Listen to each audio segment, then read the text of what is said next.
Nesse aspecto, vamos por aí. Pastor, no bloco anterior, o senhor fez uma distinção bastante forte entre o período da graça, que é um período exclusivo da igreja, né, e a questão da salvação.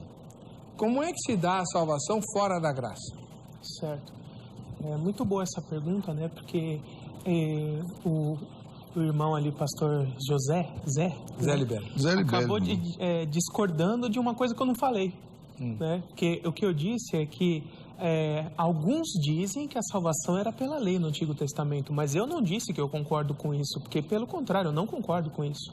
Né? É justamente por isso que eu levantei essa questão. E anterior a Moisés, como é que se salvava? Alguns poderiam dizer, Deus fez uma aliança com Noé em Gênesis 9, ela que estava valendo antes. Mas e antes do dilúvio, então? Ninguém se salvou? Né? E aí a gente precisa chegar num denominador comum para todas as pessoas do Antigo Testamento, porque houve salvação no Antigo Testamento. E qual era esse denominador comum? Lá em Gênesis 3,15 foi prometido o descendente da mulher, o Messias, o Cristo, que destruiria o diabo e suas obras. Né? Então, da descendência de Adão e Eva, aqueles que permaneceram crendo nessa promessa da vinda futura do Redentor, que os livraria do pecado e da morte, eles morreram salvos pela fé nessa promessa da vinda futura, que a teologia chama de esperança messiânica. Então, na verdade, o que salvou no Antigo Testamento foi a esperança messiânica, que dava essa fé na vinda futura do Messias, e que foi recebida pela graça da mesma forma, com o sacrifício de Cristo idealizado lá na frente. Eu concordo com o pastor Zé, quando ele fala lá que em Apocalipse diz que o Cordeiro foi morto desde antes da fundação do mundo. Mas eu entendo isso que o plano da salvação em Cristo já estava estruturado desde antes da criação. Por isso, na verdade, Jesus salvou os antes de Cristo e está salvando os depois de Cristo também. Porque os do Antigo Testamento morreram na esperança da vinda futura. Então, pastor, mas aí, agora ficou claro o seu pensamento, mas aí ficou obscuro o que o senhor chama de graça, então? Porque o senhor acabou de falar que a salvação mesmo no Antigo Testamento também era pela graça, mas a graça é um período específico identificado com a igreja. Não, o problema é essa nomenclatura. A gente tem que entender o que é chamado período da graça como um termo técnico, que seria o mesmo de dispensação da igreja ou era da igreja. Então não significa esse é o único período em que a graça de Deus estará atuando sobre a terra. Não é essa a questão. Esse chamado período da graça é um período que Deus reservou na história para que a sua graça de salvação chegue aos gentios de todas as nações. Então o objetivo é esse, expandir a possibilidade de salvação a todos os gentios de todas as nações. Mas isso não acontecia antes? Era muito restrito, porque praticamente só existia aquela linhagem do povo de Deus, o povo descendente que ia mantendo a fé, a esperança messiânica. Entre os gentios isso era muito restrito. Não, eu sei, mas era restrito por culpa de Deus ou por culpa de Israel? Não digo culpa, mas era a forma com que Deus determinou a ser feita. Né? E ele determinou que nesse período certo a graça fosse estendida a todos os gentios. O senhor faz essa distinção, pastor Zé? Primeiro, a graça de Deus, eu tenho mais liberdade porque eu não acredito nesse negócio de dispensação. Essas divisões que a gente faz, ainda que alguns argumentem para falar que é didático, para poder explicar e tal, vamos dizer assim, válido é, mas eu acho que se mistura com uma porção de confusões. Por exemplo, Israel, eu já dei um pulo na história enorme, mas vamos lá para Israel. Israel tinha uma incumbência, ser uma nação de sacerdotes para todas as nações. Tanto é que Pedro, 1 Pedro 2,9, pega essa incumbência de Israel e vira e fala para a igreja, vocês também são. Quer dizer, o plano de Deus não mudou. Quem mudaram foram os homens. Quer dizer, a graça de Deus sempre esteve disponível. Quando Jesus vem, ele não acaba com lei, ele não muda nada, ele não diz, instaurei agora o período da graça. Ele diz, eu não vim revogar a lei, eu vim cumpri-la. Ele é o humano perfeito que cumpre perfeitamente toda a lei, sem escapar nem um iota, nem um tio.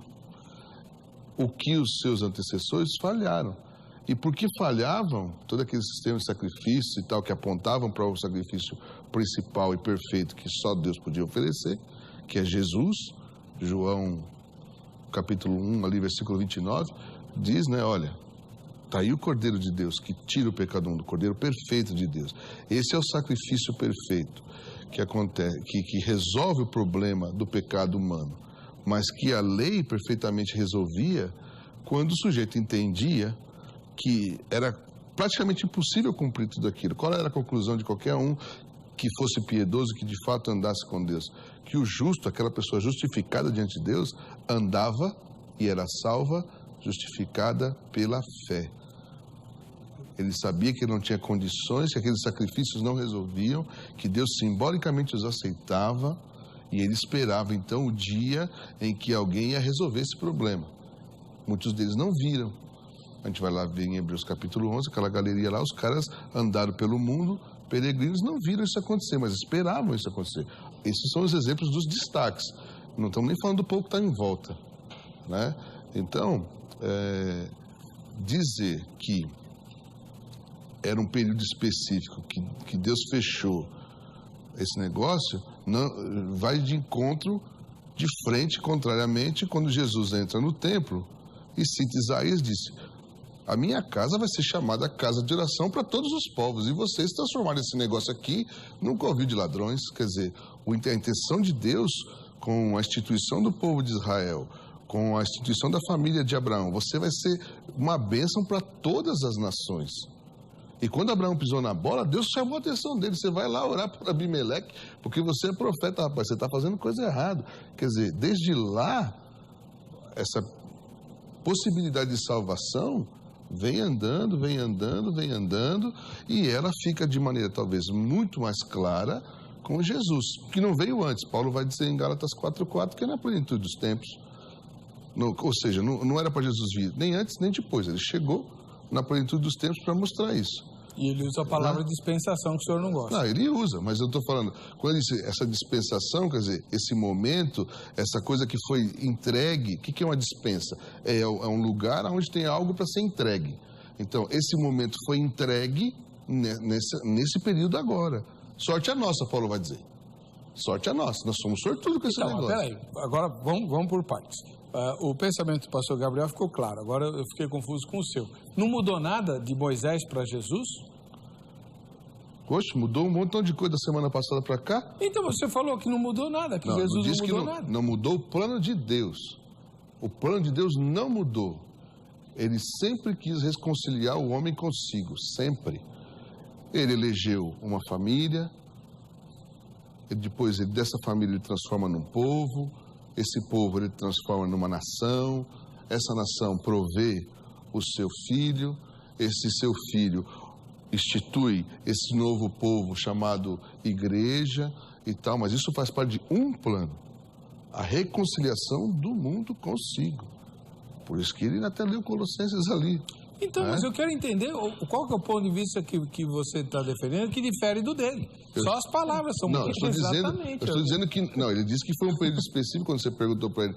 Porque não estava aberto a todo mundo, estava aberto a todos. Essa é uma diferença. As pessoas estavam abertas. Isso estava aberto a todos, sempre foi aberto a todos. Então tá. Quem restringiu não foi Deus, não. Quem restringiu foram os humanos. Então tá legal. Como restringimos até hoje, né? A gente é cheio desse negócio. Se você não é do meu time, você não vai encostar na bola. Deixa eu fazer uma observação. Não, manda brasa aí. No Antigo Testamento, Israel não tinha nenhuma ordem de ir para as nações proclamando o evangelho. Peraí, acabei de citar Isaías aqui. A minha casa será chamada casa de oração para todos. O próprio Jesus, quando leu, disse será chamada. Ainda era futuro. Não estava cumprido naquela época. Isso aí é para o milênio.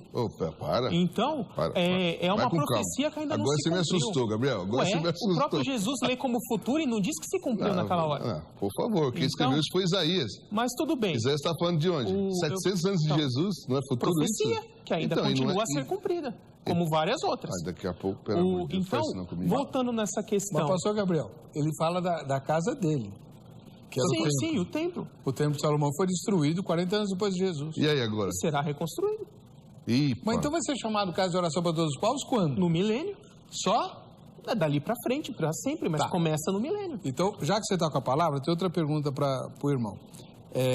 Só uma observação rapidinha para não ficar essa questão da separação. A diferença de Israel é que Israel não foi para as nações, ele não recebeu essa ordem de Deus de proclamar o evangelho, ficou recluso.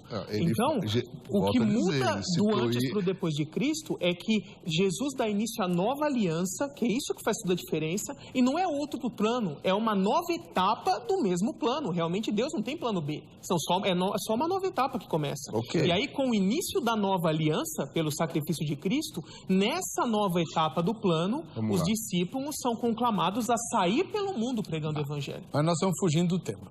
O que eu queria trazer de volta para o tema é o seguinte: o irmão foi bastante específico e enfático na questão do arrebatamento da igreja, certo? Então eu queria que o irmão se concentrasse nisso agora. Vamos imaginar que o arrebatamento da igreja aconteça daqui 2 minutos. Então, a igreja sobe, o que é que vai acontecer com a salvação de quem ficar? A salvação durante o período tribulacional é possível. O livro de Apocalipse mostra muitos sendo salvos durante o período tribulacional, mas como isso se dará? A salvação voltará a ser mais ou menos como era nos moldes do Antigo Testamento. A salvação será recebida pela fé através da esperança messiânica, mas dessa vez não a esperança messiânica da primeira vinda, mas a esperança messiânica da segunda vinda. Lembra que o pessoal, ali em Mateus 24,14 fala: este evangelho do reino será pregado a todas as nações, então virá o fim. O que é o evangelho do reino? O evangelho do reino é a pregação de João Batista: arrependam-se porque o reino de Deus está próximo. O Messias está vindo para julgar o mundo e estabelecer seu reino. Então, é esta pregação que será feita durante a tribulação. E aqueles que crerem realmente nessa vinda do Messias e depositarem sua esperança nele, serão salvos durante a tribulação, mas não serão mais igreja, porque serão unidos aos santos do Antigo Testamento. Por isso que quando Jesus volta no fim da tribulação, os santos que morrem mártires durante a tribulação são ressuscitados, isso a gente vê lá em Apocalipse 20, e juntamente com estes, os santos mortos do Antigo Testamento.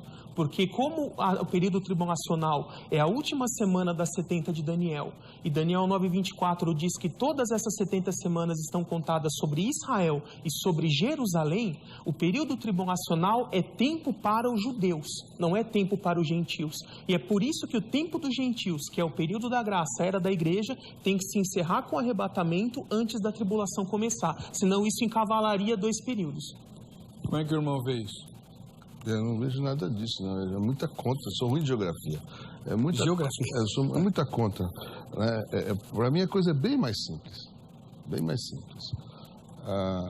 Por algumas razões que a gente não consegue explicar, a gente tenta, faz esquemas, põe desenho, faz gráfico, puxa régua, põe número, papapá. Deus decidiu salvar a humanidade. Ele não desiste da humanidade de jeito nenhum. A sua maior prova desse negócio é Jesus, ponto. Ele não desiste. E ele vai levar isso até às últimas consequências. Gostei do texto que você citou aí, Mateus 24:14. Jesus estava falando, no meu entender, e no entender de muitas outras pessoas, da pregação do evangelho a todas as nações. Tem até uma discussão, quem é que atrasa a vinda de Cristo? Atrasa-se a vinda de Cristo porque não se prega o evangelho.